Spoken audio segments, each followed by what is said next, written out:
They don't even need to go to the kitchen. They need to go to the grill. That's the thing. In the summertime, everything. I just did a blog about this on our website on how you could cook an entire meal on the grill. So one of the things that you can do very easily is do a pizza on the grill. And if you don't like to make dough, you don't even have to do that, because you can go to the store. You can buy pre-made pizza. You just pat it out. You put it on the back of a cookie sheet with some cornmeal on the bottom, and you just, when the grill is hot, slip it right on. And just let it bake just till it starts to puff up. You haven't got anything on the top yet, but you don't want to push it on the grill with all the ingredients on top, because if you're not really good at putting things on a grill like that, it's all going to fall off. So you blind bake it first. So you put just the raw, rolled out dough on the grill, let it puff up a little bit until you got a few little grill marks on the bottom, and then you have your toppings right there. You've done them in advance. You've got your sliced tomatoes, you've got your, if you're doing salami or prosciutto di Parma or something. And so then you just start putting that on. Olives, pitted olives, tomatoes, cheese. Put the lid down of your grill, and as soon as that cheese is melted, it's ready. You haven't gone near the kitchen, and you've got a nice pizza. You can also do, I like to do grilled fruits on the grill. Take peaches or nectarines, cut them in half and pit them. I put a little olive oil on them, and I put them cut side down on the grill, just so they get a few little grill marks and they start to shrivel a little bit. Take them off, put them in a nice little goblet, vanilla ice cream, a little raspberry sauce maybe, and you've got a nice dessert.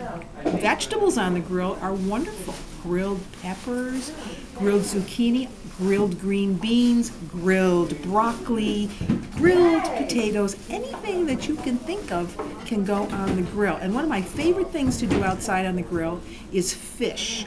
So what I do is I take a cast iron pan, a black cast iron pan.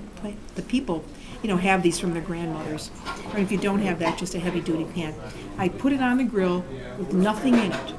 Let the grill get up to 500 degrees. Now the pan is really nice and hot. You can cook anything in a pan like that and it will not stick.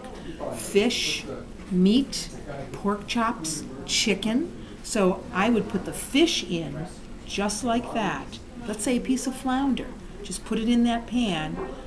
It's going to hit that pan. It's going to hit that heat really quickly. It's going to brown very quickly. You turn it over, and now you have your sauce ready on the side. So maybe you made a lemon and sage or some other herb and butter sauce that you just melted in the microwave. So when you flip it over, and fish doesn't take very long to cook, you just drizzle the sauce over the top. Voila, it's done. Summer means grilling. Italians call that alla griglia. Well, I like to do different things with fresh herbs. So one of the things I love from my garden is sorrel. I don't know if a lot of people know about sorrel, but sorrel looks like a spinach leaf. It's a perennial, it's an herb, and it has a very lemony flavor. So I take sorrel, you can take mint, a combination of mint, tarragon, basil, mince it up really well, chop up some garlic, get a lemon, squeeze that, get some extra virgin olive oil, just mix it all up, put it in a jar or in a pan, and that's a typical marinade for a lot of Italian food. So I don't like to veer too far from tradition. So that's one of my favorites. Another favorite of mine is to do a mustard, olive oil, honey, and herb combination. And that's great for grilled chicken, or if you're going to do ribs, or you're going to do pork chops, something like that. Even if you marinate meats, you really don't get a lot of that flavor by just putting it on the grill without continuing to baste it. So I would say, yeah, it's in the marinade, but once you take it out, if you don't continue to baste with it and you have some sauce on the side for after it's cooked, it really isn't going to have that much flavor. Like for flank steak, for instance, what I do with flank steak is I score it first before I put it in the marinade. So I make these knife cuts about quarter of an inch deep across the meat in a diamond shape. And then I put it in the marinade, because now you've got a surface of meat where you've opened up the fibers and the marinade can get in. If you think about it, if you're just putting a marinade in a pan and you just sit meat or chicken in it, it's just on the top. It doesn't get in to the meat itself. So scoring is a good thing to do if you're doing something like a steak, flank steak, something like that.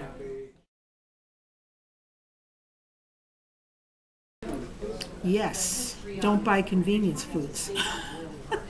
Eat food, buy foods that are in season. Go to your local farmer's market in the summertime, when you can. Don't buy frivolous things. Know what the food pyramid is telling you to eat. Lettuce is not expensive. It is now because of the way gas prices are, but think of foods that are good for you that are also somewhat inexpensive. So salads, I'm thinking of in the summertime making a panzanella, which is a Tuscan bread salad.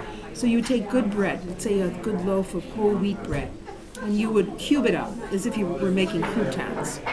And you would dip it very quickly in vinegar and crumble it in a bowl. Then you add your lettuce, cucumbers, tomatoes, fresh herbs, bean sprouts, whatever you want.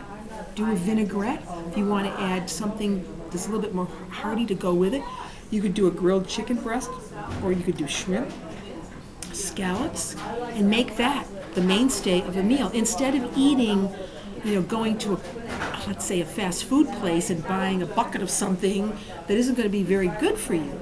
You could really stretch your food dollars by just getting in the kitchen and doing some really simple things.